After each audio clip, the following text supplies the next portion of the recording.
নমস্কার, আমি তনয়া। ঘরকন্না ও ঘোরাফেরার আরও একটি নতুন ব্লগে আপনাদের সকলকে জানাই স্বাগত। আশা করি আপনারা সকলে খুব ভালো আছেন।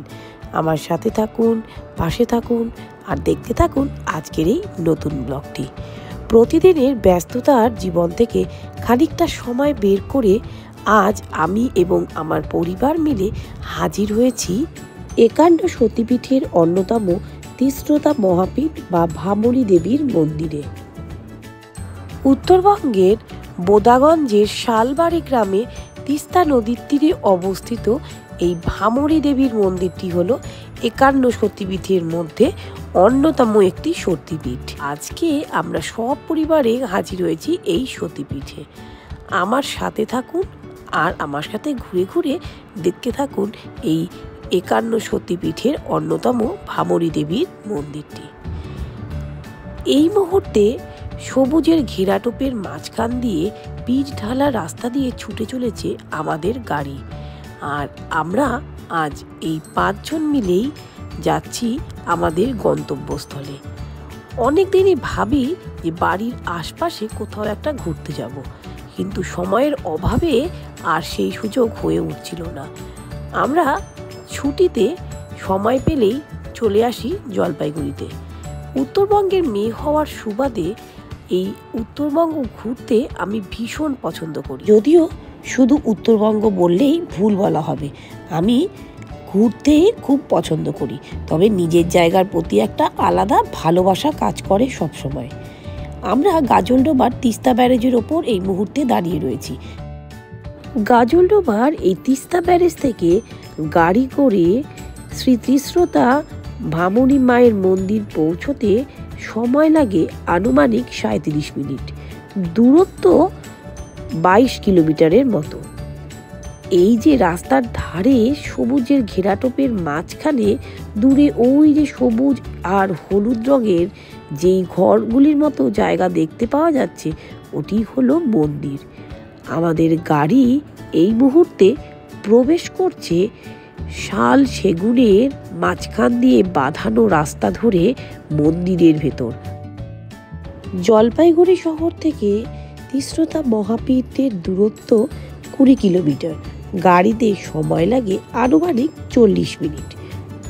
আপনাদের মধ্যে যদি কেউ শিলিগুড়ি থেকে এই মন্দিরে আসবেন বলে ঠিক করে থাকেন, তাহলে আপনাকে আনুমানিক 41 কিলোমিটার রাস্তা অতিক্রম করতে হবে, যা আসতে আপনার সময় লাগবে এই আনুমানিক 1 ঘন্টা 20 মিনিটের মতো। একটা কথা অবশ্যই আমাদের মনে রাখতে হবে, সেটি হলো এই মন্দির দর্শনের জন্য আপনি জলপাইগুড়ি, শিলিগুড়ি অথবা ডুয়ার্সের অন্য যে কোনো প্রান্ত থেকে আসতে চান, তাহলে আপনাকে অবশ্যই গাড়ি ভাড়া করে অথবা নিজের গাড়ি নিয়ে আসতে হবে। তাহলে আপনি খুবই অনায়াসে পৌঁছে যেতে পারবেন এই মন্দিরে। আসুন, আমরা পৌঁছে গিয়েছি এই মন্দির চত্বরে। আমার সাথে আপনাদেরকে ঘুরে দেখাই এই একান্ন পীঠ তিস্রতা মা ভামরী দেবীর মন্দিরটি। মন্দির চত্বরে প্রবেশ করে গাড়ি পার্ক করে শান বাঁধানো রাস্তা ধরে বাঁ দিক ধরে এগিয়ে আসলেই এই সুবিশালাকৃতি ত্রিশূল হাতে মহাদেবের এই মূর্তিটি আপনারা দেখতে পাবেন। তার পাশেই রয়েছে এই তিস্রতা মহাপীঠের একটি গেট আর মন্দিরের এই অংশটি।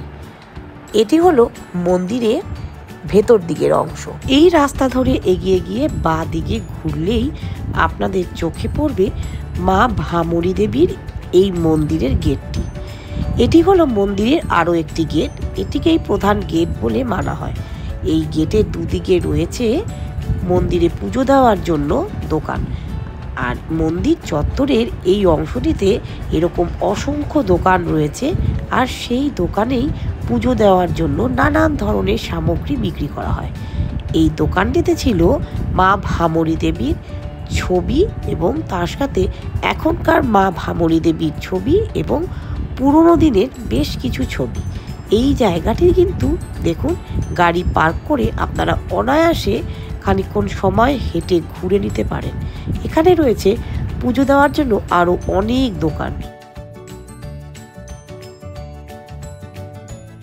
কথিত আছে এই সতীপীঠে সতীর পা পতিত হয়েছিল, আর যার জন্যই এই মন্দির চত্বরে অগণিত ভক্তবৃন্দের ভিড় হয়ে থাকে। অনেক দূর দূরান্ত থেকে প্রতিদিনই ভক্ত সমাগম হয়ে থাকে এই ভামরী দেবীর মন্দিরে। ভৈরব এখানে ঈশ্বর এবং দেবী ভামরী অধিষ্ঠাত্রী দেবী হিসেবে পূজিত হয়ে থাকে। প্রতি বছর এই মন্দিরে বাৎসরিক পূজা অনুষ্ঠিত হয় মাঘী পূর্ণিমার দিনে।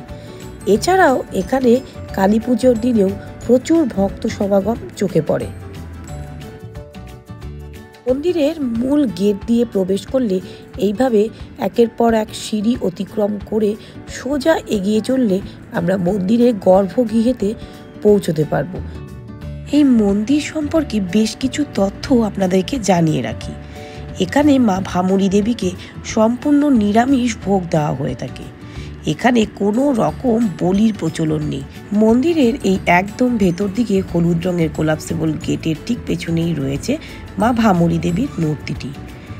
আজ আমরা যেহেতু একটু বিকেল সময় এসেছি, তাই পুজো দিইনি। এখানে এই মন্দিরে যদি কখনো কেউ কোনোভাবে কোনো রকম বলির প্রচেষ্টা করে থাকে, তবে কথিত আছে স্বয়ং মা এসে সেই জীবটিকে বলির হাত থেকে রক্ষা করে। এই হলো এই মন্দির চত্বরের বিখ্যাত সেই জোড়া গাছ, অর্থাৎ কিনা দুটি কাণ্ড এবং মাথার দিকটা একসাথে জড়ো হয়ে উঠেছে।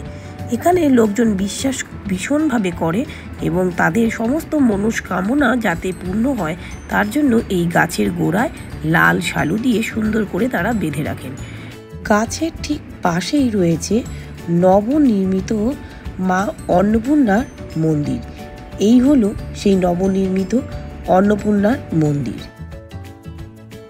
বিভিন্ন সতীপীঠ তৈরি হওয়ার পেছনে যে গল্পটি রয়েছে সেটি হলো, কথিত আছে পিতার ওপর রাগে অভিমানে সতী যখন দেহত্যাগ করেন, তখন মহাদেব প্রচণ্ড অভিমানে মা সতীর দেহ বহন করে সারা পৃথিবী পরিক্রমায় বেরিয়েছিলেন।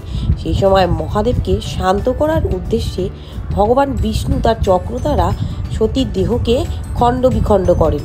সেই দেবী সতীর দেহাবশেষ যে সমস্ত স্থানে পতিত হয়েছিল সেখানেই গড়ে ওঠে একটি করে সতীপীঠ। এরকমই একটি সতীপীঠ হলো বোদাগঞ্জের তিস্রতা মহাপীঠ বা ভামরী দেবীর মন্দির।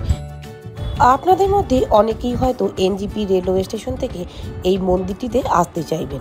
তাদের সবার সুবিধার্থে আমি জানিয়ে রাখি, এনজিপি রেলওয়ে স্টেশন থেকে এই ভামরী দেবীর মন্দিরের দূরত্ব প্রায় 30 কিলোমিটার।